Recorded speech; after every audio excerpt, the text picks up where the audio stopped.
Buenas tardes, iglesia. Que la paz del Señor sea con todos ustedes. Espero que hayan tenido una bendecida semana y que también ustedes hayan sido la bendición de alguien.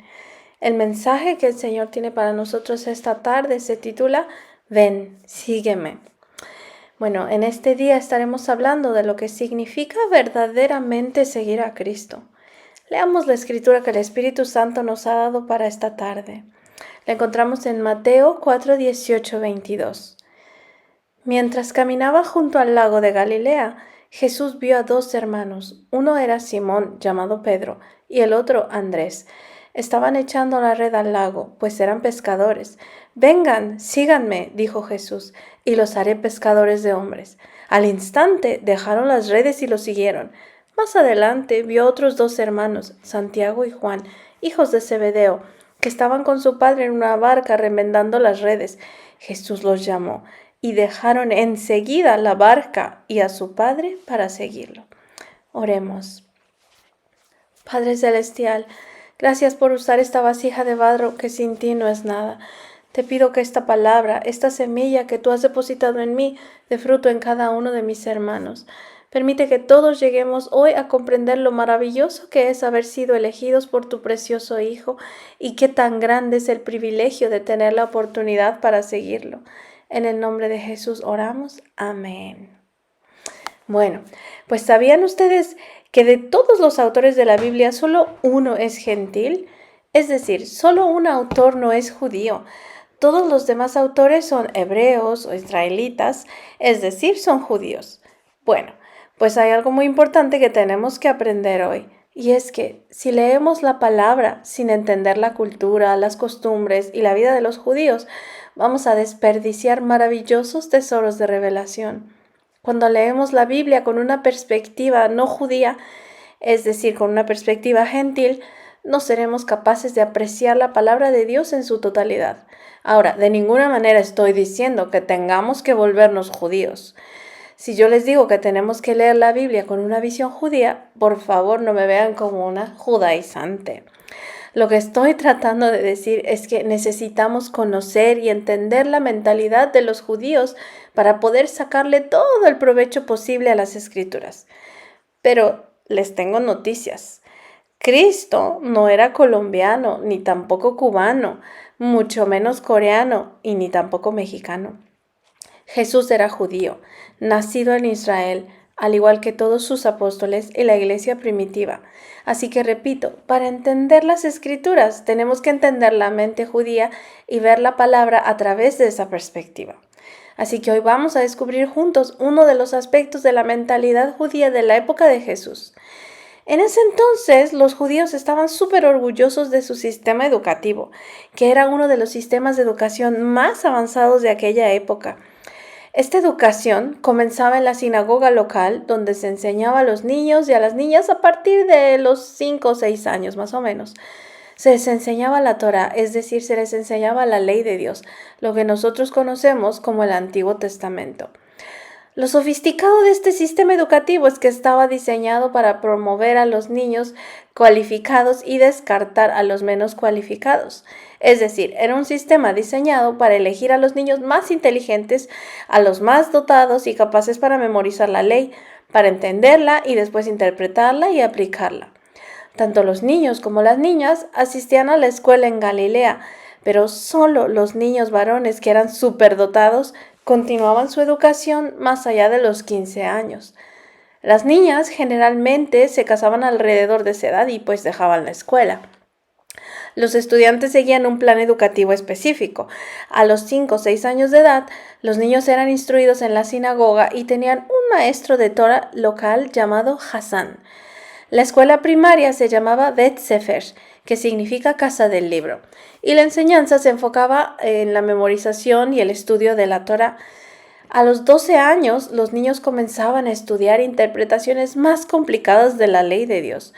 Además, los ejercicios de memorización, estos jóvenes también tenían sesiones de preguntas y respuestas entre maestro y alumno.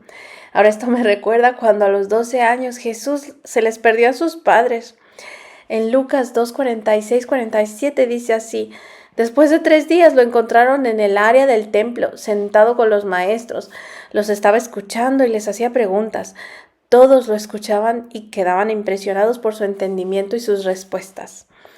Después de la enseñanza en Bet Sefer, a los niños de 13 años se les consideraba ya adultos religiosos. Y a los 12 o 13 años, los estudiantes más brillantes, es decir, los más inteligentes y talentosos en el estudio y en la interpretación de la ley, podían continuar sus estudios. Continuaban después en otra escuela llamada Bet Midrash, que significa casa de estudio, y ahí sí ya tenían un rabino local. Aquí comenzaba un proceso más intenso de comprensión y aplicación de la Torá y la tradición oral a situaciones específicas. Pero alrededor de los 15 años estos chicos podían elegir a un rabino. Obviamente querían elegir rabinos importantes.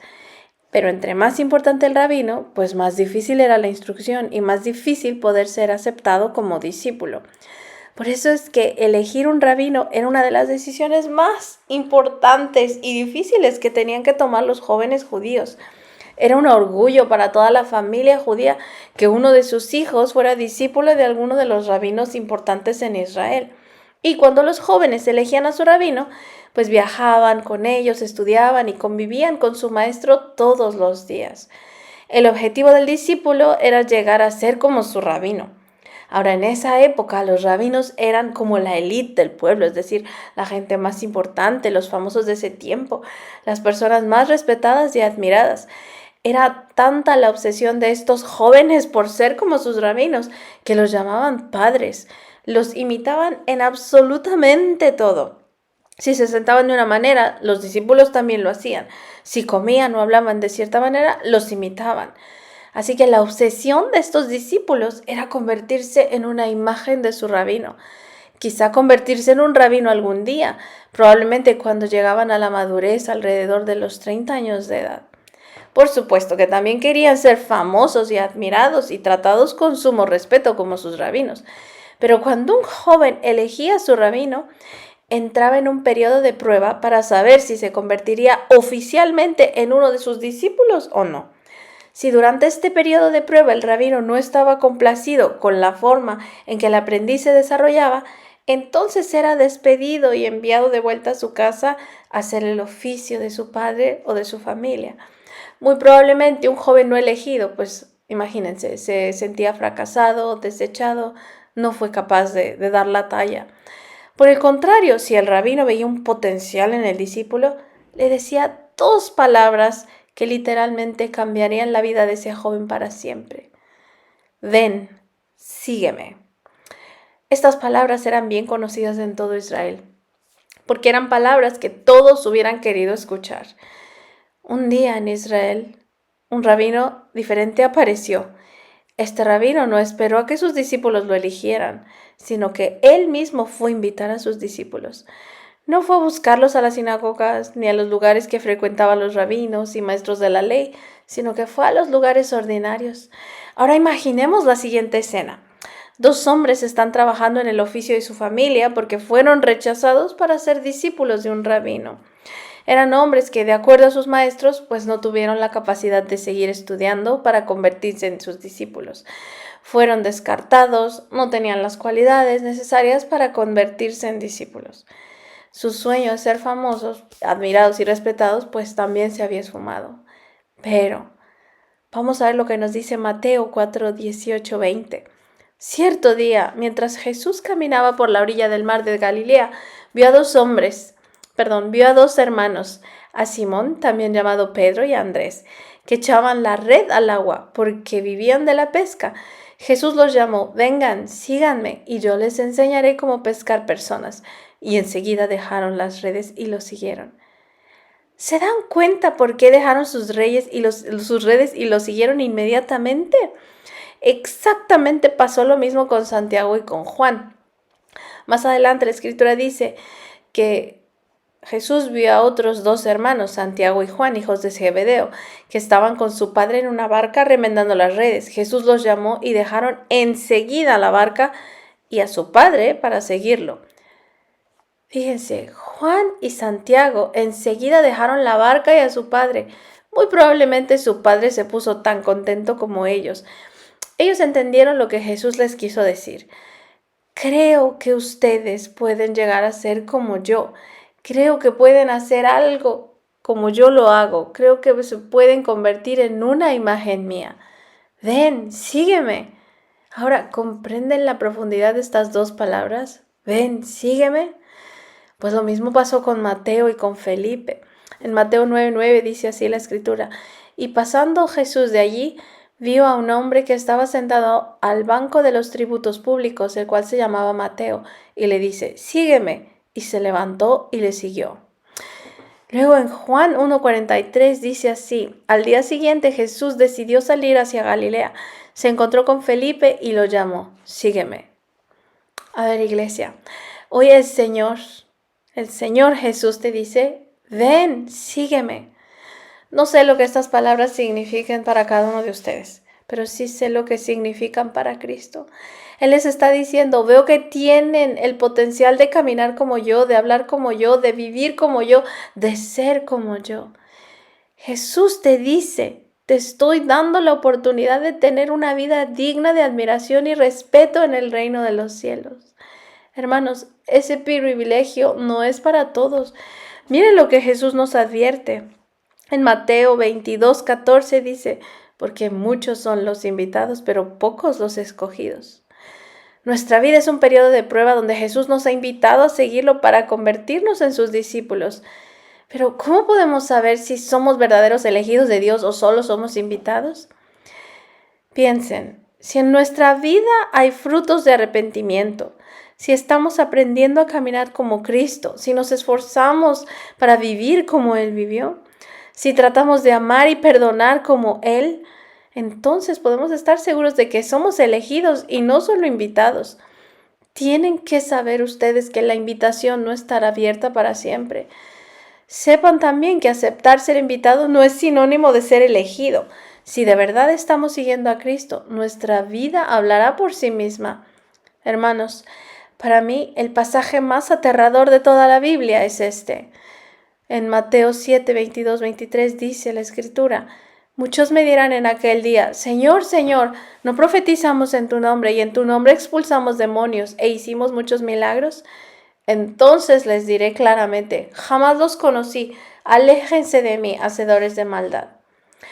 En una de sus parábolas, Jesús habla de un rey que preparó una celebración de boda e invitó a todo el mundo. Mateo 22:11 dice, cuando el rey vino a verlos, vio a un hombre que no estaba vestido con ropa como para ir a una boda. Ahora, esa persona había sido invitada a la boda, no llegó sin invitación.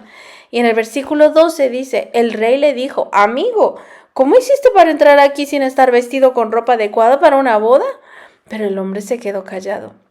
Piensen, este hombre no llegó sin invitación, sin embargo no se había preparado para estar en esa celebración y el rey consideró su presencia una ofensa. En el versículo 13 dice, entonces el rey les dijo a sus siervos, átenlo de pies y manos y échenlo fuera a la oscuridad. Ahí es donde la gente llorará y crujirá los dientes de dolor, porque muchos son invitados, pero pocos son escogidos. Hermanos, yo no quiero vivir una vida creyendo que soy seguidora de Cristo y terminar siendo rechazada por Él cuando venga en su segunda venida. Yo quiero vivir con la seguridad de que soy su discípula, de que he sido elegida y no solo invitada. Mientras tanto, quiero seguir viviendo obsesionada por hablar como Él, por caminar como Él, por vivir como Él vivió, por amar como Él, por servir como Él, por ser como Él. Yo quiero seguirlo a donde quiera que me lleve y que cuando me encuentre en su presencia yo no sea una ofensa para Él. Yo quiero escucharlo decirme, hiciste bien, sierva buena y fiel. En lo poco has sido fiel, te pondré a cargo de mucho más. Ven a compartir la felicidad de tu Señor. Amén. Y esa es mi oración también para cada uno de ustedes. Shabbat Shalom, hermanos.